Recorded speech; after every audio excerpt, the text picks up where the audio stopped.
उघडू नका, नाही तर जादू फसेल. काय करताय तुम्ही? थांबा.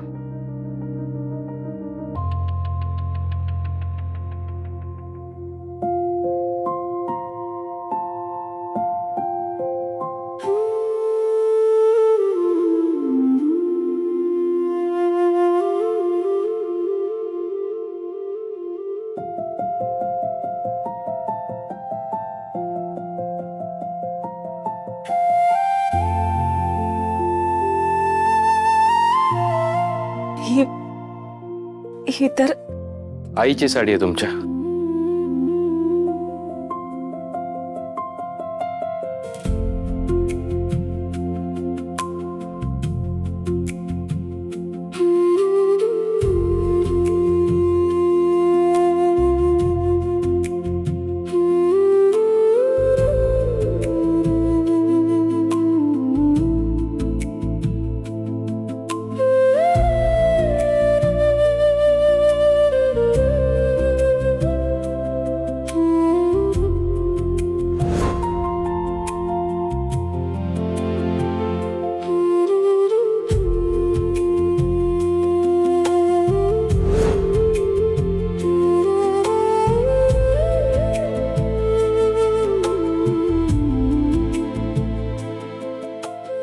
तुम्हाला आईला भेटायची इच्छा होती ना, तिच्या कुशीत शिरायची इच्छा होती ना तुमची.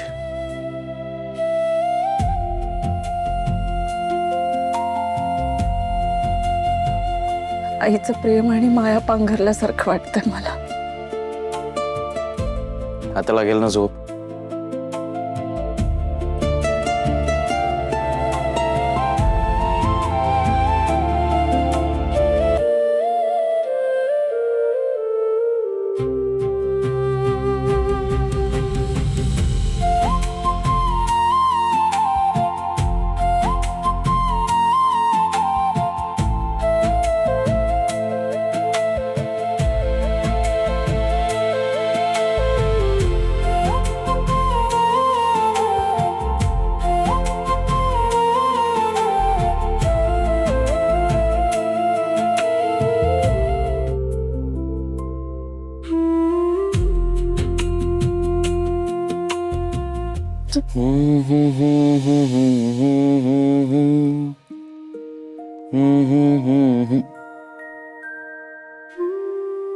झोपा तुम्ही.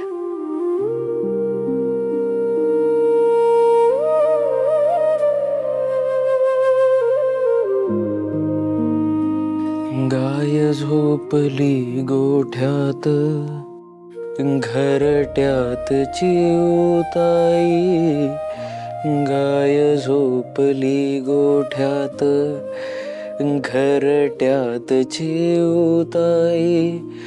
परसात वेलीवर झोपल्या ग जाई जुई. नीट पापण्या डोळ्यांच्या, नीट पापण्या डोळ्यांच्या. गातो तुला मी अंगाई. झोप काग येत नाही, निंबोणीच्या झाडा मागे. चंद्र झोपला ग बाई, निंबोणीच्या झाडा मागे. चंद्र झोपला ग बाई.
काल बाबांशी बोलताना मी म्हटलं होतं, मागच्या जन्मी मी कुठलं तरी पाप केलं असणार, म्हणून या जन्मात मला आईची माया नाही मिळाली. पण समीर, काल रात्री तुम्ही मला जाणीव करून दिली की मागच्या जन्मी मी नक्कीच कुठलं तरी पुण्य केलंय, म्हणून मला तुमच्यासारखा जोडीदार मिळाला. प्रत्येकीला नाही मिळत असा जोडीदार. असं म्हणतात समीर की स्त्रीच्या आयुष्यात नवरा वडिलांची जागा भरून काढतो, पण तुम्ही 2 पावलं पुढे जाऊन माझी आई झालात. माझ्या आयुष्यात असलेल्या आईच्या मायेची पोकळी तुम्ही भरून काढलीत. खूप लकी आहे मी, खूप. आणि तुम्ही खूप म्हणजे खूपच जास्त गोड आहात.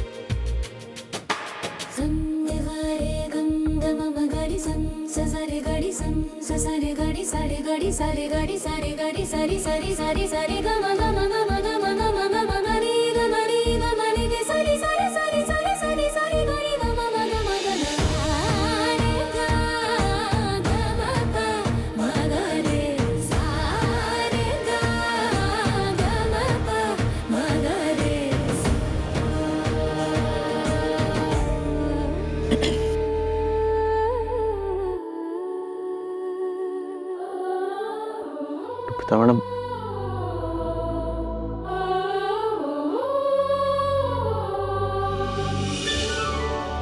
काही घडलं का आत्ता? नाही, काही नाही. तुम्हाला का असं वाटलं? नाही, बहुतेक मला स्वप्न पडलं. कोणीतरी कपाळावर. काय? काय नाही. बघा, पहाटे पडलेली स्वप्न खरी होतात, त्यामुळे जरा सांभाळून.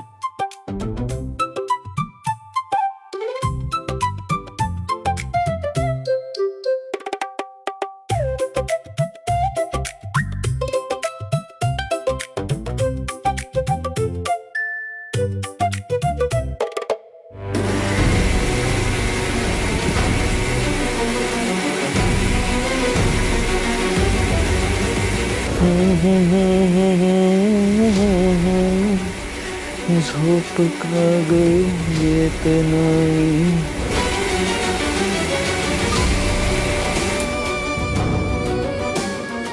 माझं आणि अर्पिता मॅडमचं नातं मनाचं आहे. एकमेकांना दिलेल्या वचनाचं नातं आहे आमचं.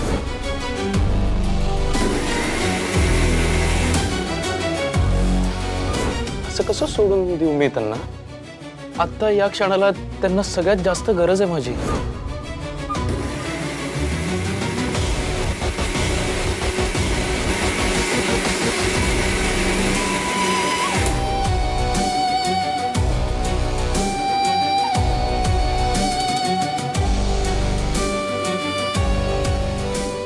गाय झोपली गोठ्यात घरट्यातची. काय झालं? तुला आवडली नाही ही अंगाई? अगं, मला वाटलं तुला आवडली अंगाई. तू काल रात्रीपासून त्याबद्दल काही बोलली नाहीयेस. काही आवडलेलं नाहीये मला. आजारपणाचं ठीक आहे त्या पोरीचं, पण माणसाने इतका हारी जायचं एखाद्याच्या? समीरला काही स्वतःचा विचारच राहिलेला नाहीये. आई, त्या चटणीचं जे झालंय ना, तेच तुझ्या डोक्याचं पण झालंय.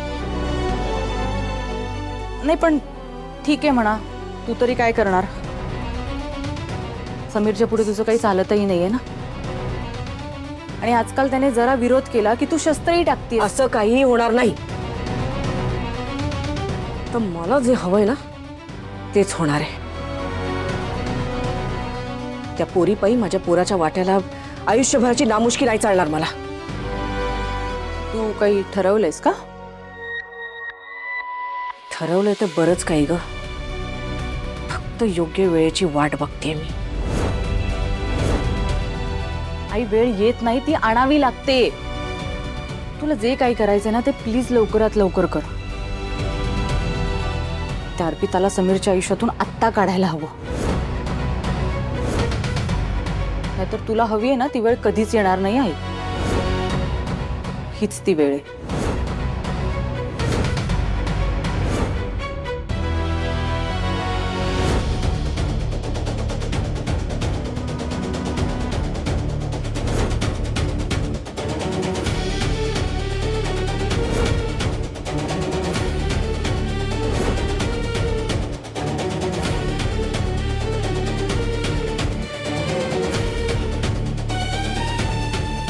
नाश्ता तयार आहे का?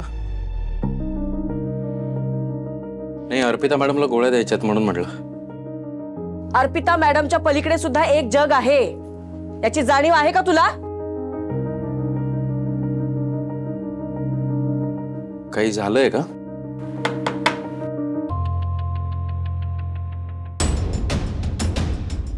इन्स्पेक्टर साहेब, या ना, बसा ना.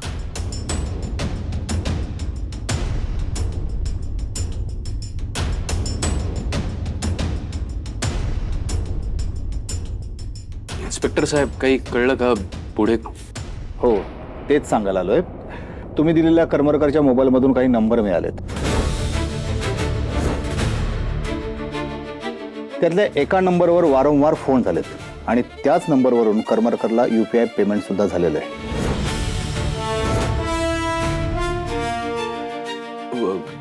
काय डेट होती या पेमेंटची? अपघाताच्या आदल्या दिवशी हाफ पेमेंट आणि ज्या दिवशी अपघात झाला त्या रात्री हाफ पेमेंट झालंय. असं 2 इन्स्टॉलमेंटमध्ये पेमेंट झालेलं आहे त्याला. याचा अर्थ सर आपण योग्य मार्गावर होतो. म्हणजे स्फोट कोणीतरी घडवून आणलाय? आपण म्हणजे पोचतोय ना त्या गुन्हेगारापर्यंत? येस, आपण त्या नंबरचं रजिस्ट्रेशन चेक केलंय आणि त्या नंबरचं लोकेशन सुद्धा ट्रेस केलंय. आता तिकडेच निघालोय आम्ही. तुम्ही आमच्यासोबत याल का? म्हणजे जर कल्प्रिट हाती लागला तर आयडेंटिफिकेशनसाठी बरं पडेल. ऑफकोर्स सर, ऑफकोर्स मी येतो ना. तुम्ही चहा घ्या, मग आपण निघू. नाही, चहा वगैरे नको. गुन्हेगार हाती आला की मग आपण निवांत बसून चहा पिऊया. आता काही निघूया.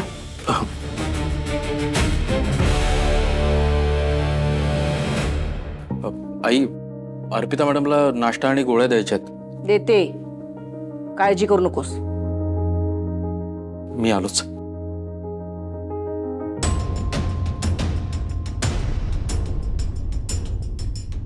राजसीचा नसेल ना हा नंबर? असला तर ती पकडली जाणार.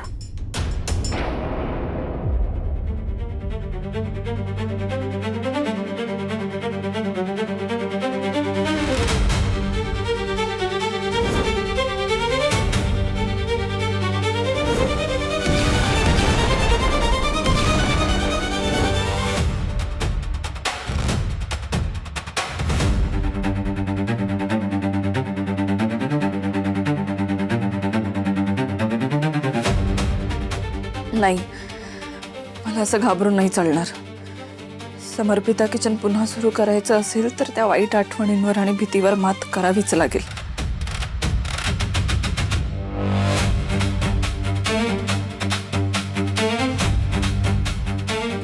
एका जागी स्वस्त बसता येत नाही.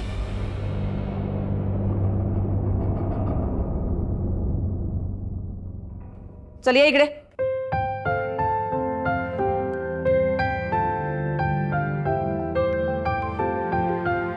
चल ये इकडे बस.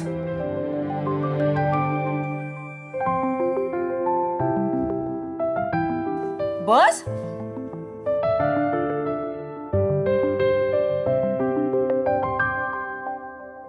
एकदा झालं ते बास नाही झालं तुला? अगं अजून पूर्ण बरी सुद्धा झाली नाहीयेस तू.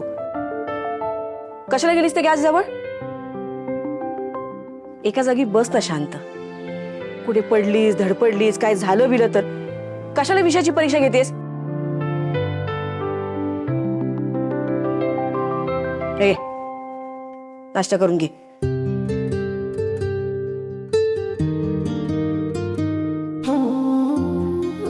स्वतःच्या हाताने खाशील ना का भरवावं लागेल? मी विचारतेय. नाहीतर तुझा नवरा लगेच म्हणायचा, काय आई 2 घास भरवायला काय झालं होतं? बायकोला कष्ट करून खायला लावलंस. हसायला काय झालं?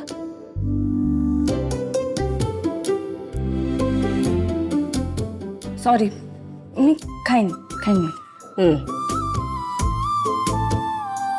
थँक्यू.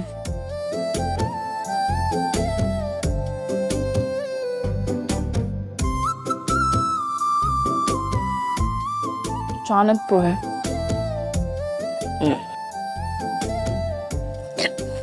अगं हे धर, पाणी पी. पाणी पी. पाचते ना मी. पाणी पी.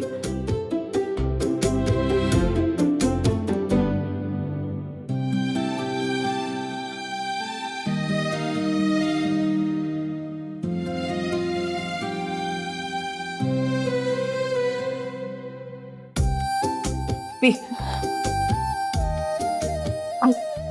आई बस.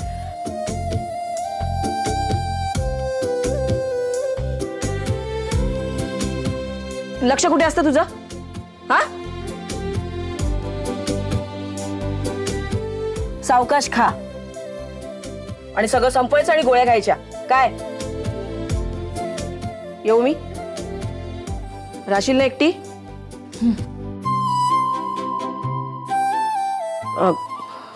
दुपारी जेवायला काय करू? नाही म्हणजे पालकाची भाजी आणि बीट गाजराची कोशिंबीर करणार आहे, दही घालू. आता तेच खायचं, चालेल ना? चालेल. पण ते सलील भाऊजींना पालक आवडत नाही ना. खाईल तो पण. प्रत्येकासाठी वेगवेगळं कुठे करत बसू? आणि एरवी जे बनतं ते तू खातेस ना, आवडत नसले तरी. मग आता सगळं तुझ्या आवडीचं बनेल आणि बाकीचे सगळे खातील मुकाट्यानं. हे संपवायचं. खाऊन झालं की ती प्लेट तिकडे ठेवायची. दूध बीत बसायचं नाही, कळलं? काय लागलं तर कॉल कर.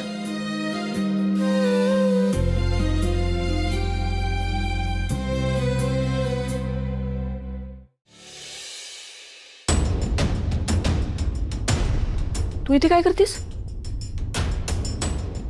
अगं अगं काय तुझं काय चाललं होतं आई? अगं आत्ता आपण अर्पिताला समीरपासून वेगळं करण्याबद्दल बोलत होतो ना. तू तिच्याशी इतकं प्रेमाने बोलत होतीस की असं वाटत होतं सासू नाही आई बोलतेय तिची.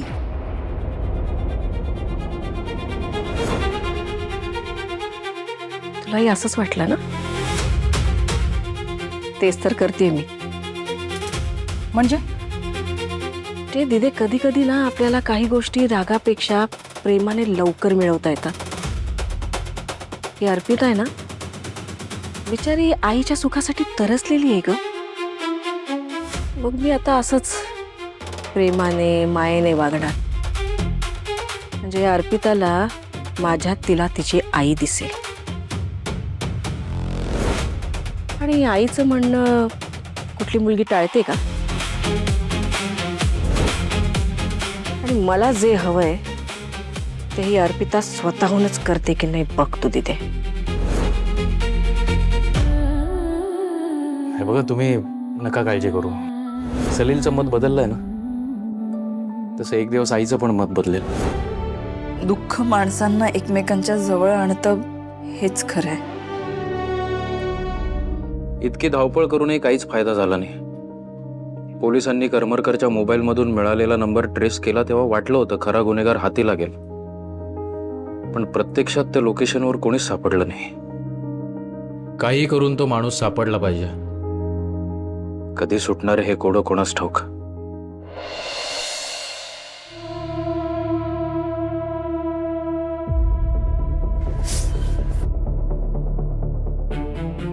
काय राजसी यार, त्याच्याशी बोलताना कोणी बघितलं ना वाट लागेल.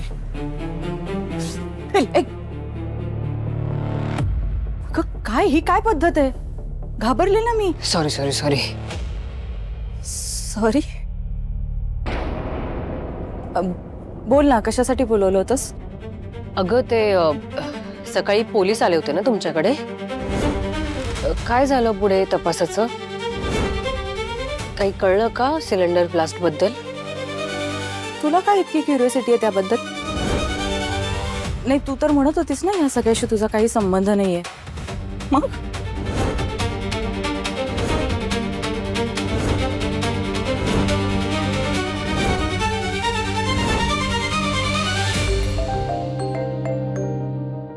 अर्पिता मॅडमचा फोन.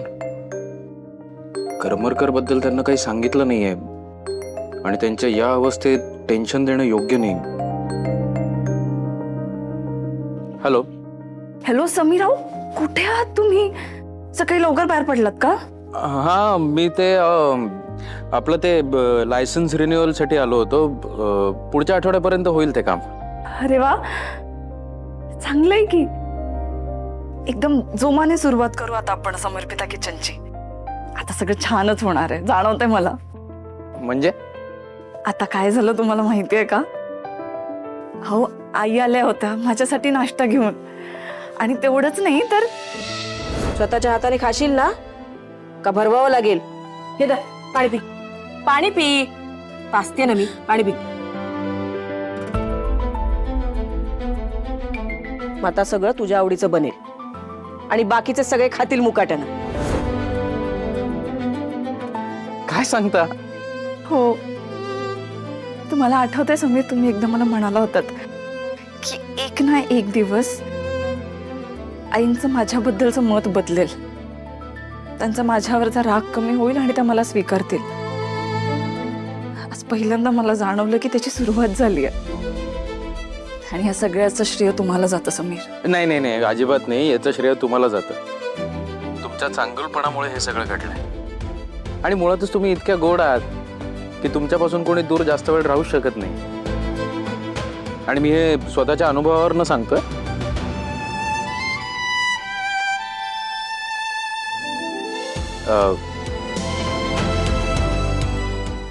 म्हणजे ठीक आहे, मी येतो घरी. तुम्हाला काही आणायचं आहे का बाहेरनं? नाही नाही, काही नकोय मला. माझं पोट भरलंय. समीर, या अपघाताने माझं आयुष्यच बदलून टाकलं. मला कधी न मिळालेली आईच्या मायेची ऊब काल पहिल्यांदा तुम्ही मला मिळवून दिलीत. आणि आज तर आईच मिळाली मला. समीर, जर मला आधी माहित असतं ना की माझ्या बाबतीत घडलेला हा एक अपघात मला इतकं काही मिळवून देईल, तर मी हा अपघात देवाकडनं आधीच मागून घेतला असता. असं काही बोलायचं नाही आपण. सॉरी. मी घरी येतोय. आपण घरी आल्यावर बोलूया. आलोच. हो हो, या लवकर. तुम्ही आता थोडा वेळही दूर असलेलं सहन होत नाहीये मला.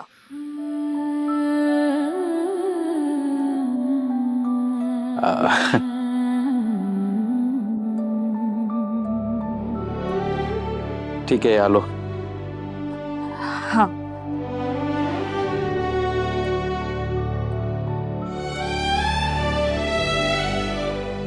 या सगळ्यातून काहीतरी पॉझिटिव्ह घडतंय हेच महत्वाचं आहे. देवीची कृपा अशीच अखंड राहू दे.